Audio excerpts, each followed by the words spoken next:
Welcome back to The Explainer. You know, every single year, millions of us pass through the education system.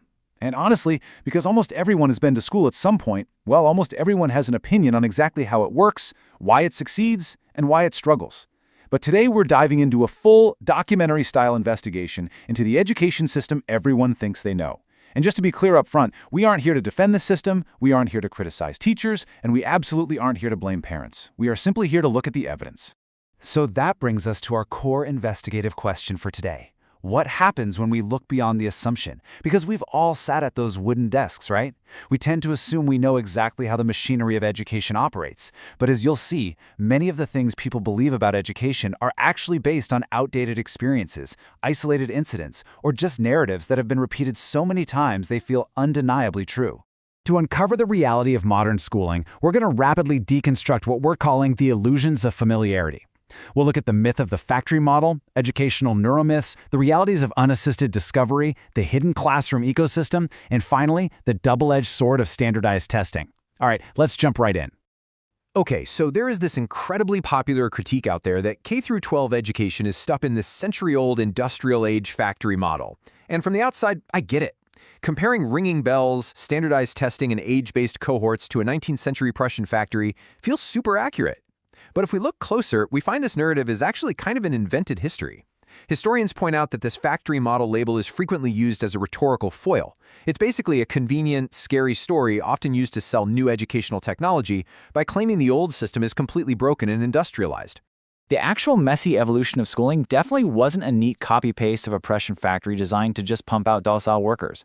Back in the 1700s, we had charity schools. In the early 1800s, there was the monitorial system, which actually did look a bit like a factory with hundreds of kids in massive, warehouse-like rooms taught by older student monitors. Then, mid-1800s, you get figures like Horace Mann introducing normal schools. These were institutions built specifically to establish teaching standards and properly train educators. And unlike that rigid Prussian system, control over education in places like the US remained highly decentralized, kept firmly in the hands of local communities. The system evolved through constant, localized debate, not some single industrial blueprint. Let's move from the history of the classroom to the promises of the future.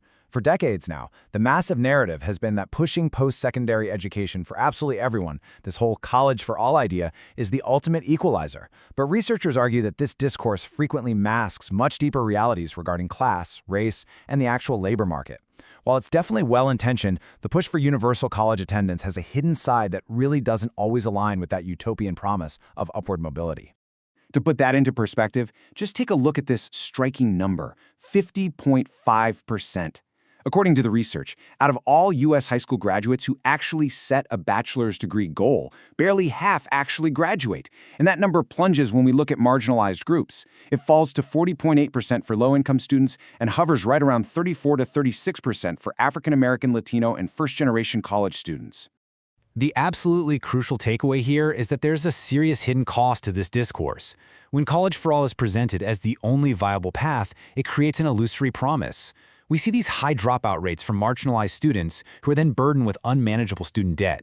In fact, up to 19% of non-completers carry heavy debt without any of the economic benefit of actually having the degree.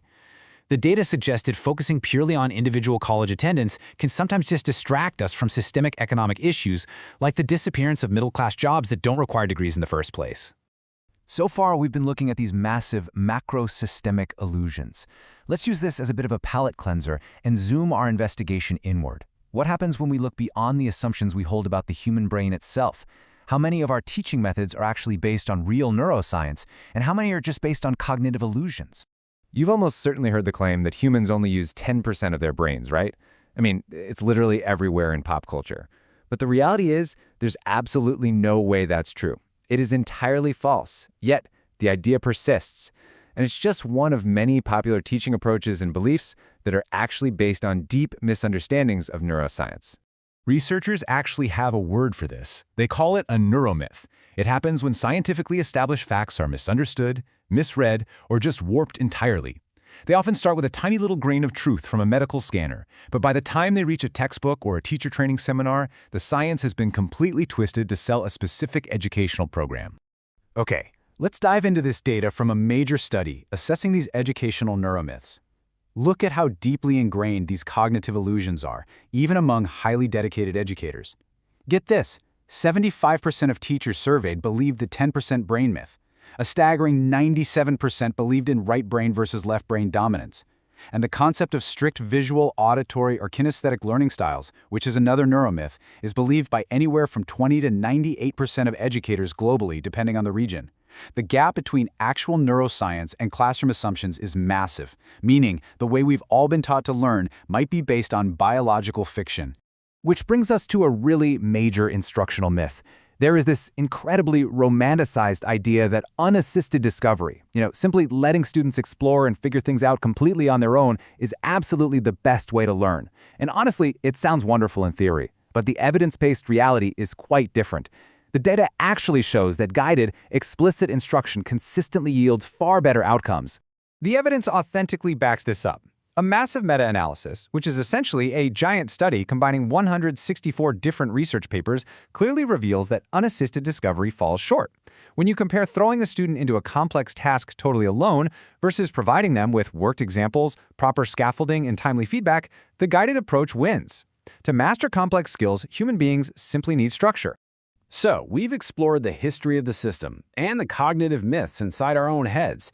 Now let's anchor our investigation right on the daily reality of the people walking the halls. What happens when we look beyond the assumptions made about teachers and the metrics used to measure student success? From the outside, the public basically just sees a teacher at the front of a room for a few hours a day. And that naturally leads to the myth that teachers only work when students are actually sitting in class. But when we pull back the camera, we reveal this massive, completely hidden ecosystem of labor. Being a content expert, just knowing your math or your history inside and out, is really only a tiny fraction of the actual job. The reality of modern schooling involves immense behind-the-scenes effort. You've got extensive lesson planning, assessment prep, parent communication, and an endless stream of mandatory reporting. Furthermore, excellent teaching requires intense emotional labor, like actively suppressing harsh reactions in stressful moments just to help build a student's character. All of this invisible, complex work is absolutely essential. In fact, the data shows this professional preparation matters deeply. Fully certified, prepared teachers can actually boost academic gains by a staggering 20% for low-income students. It's a hugely complex ecosystem of invisible work. Now, inside that classroom ecosystem, we also find the assumption that standardized testing perfectly measures educational success. But when we look neutrally at the research, we find a much more complex, double-edged sword. Standardized tests are just a tool. They absolutely have intended systemic goals, but they also bring highly debated, unintended classroom consequences. The research literature highlights a very clear tension here. On one hand, proponents argue testing provides much-needed objective data to identify exactly where students need improvement. But critics point out a severe ripple effect. This intense focus can force schools to narrow the curriculum, effectively reducing art and music in favor of test-taking strategies. It has also been shown to significantly increase student anxiety and reduce creative problem-solving. So it's an objective metric, for sure, but one with a very real unintended cost. Similarly, we tend to assume grades measure everything a student is capable of. But reality dictates that human potential extends far, far beyond what can be neatly quantified on a report card. Don't get me wrong, grades tell a part of the story, absolutely. But hidden talents, things like peer leadership, resilience, innovative problem-solving, and critical communication skills, those are rarely captured perfectly by traditional A through F grading systems. Which brings us to the climax of our investigation today. The most pervasive myth of all is that education problems have simple, overnight solutions. You know the drill. If we just fire the bad teachers, or if we just buy more iPads, or if we just overhaul the curriculum one more time, everything will magically be fixed. But the reality? The reality is that education is a complex, deeply interconnected, shared ecosystem. There is no magic bullet, and honestly, there is no single group to blame. Bringing all this evidence together, we see the truly shared responsibility of education. Teachers require ongoing structural support, not just subject knowledge. Schools have to perform a really delicate balancing act between standardized metrics and holistic student growth. Families hold immense, often invisible influence over a child's baseline attitude toward learning in the first place. Meaningful solutions don't happen overnight. They require gradual, consistent, systemic effort from literally everyone involved. So we've seen that the factory model is largely an invented history, that college for all has hidden costs, and that teaching is a massive ecosystem of invisible labor. So I'm going to leave you with this final provocative thought. If learning truly is a shared responsibility, what happens to the future of our students when we stop pointing fingers and finally replace our assumptions with evidence. Thank you so much for joining me on this investigation today. Keep asking questions, and I'll see you on the next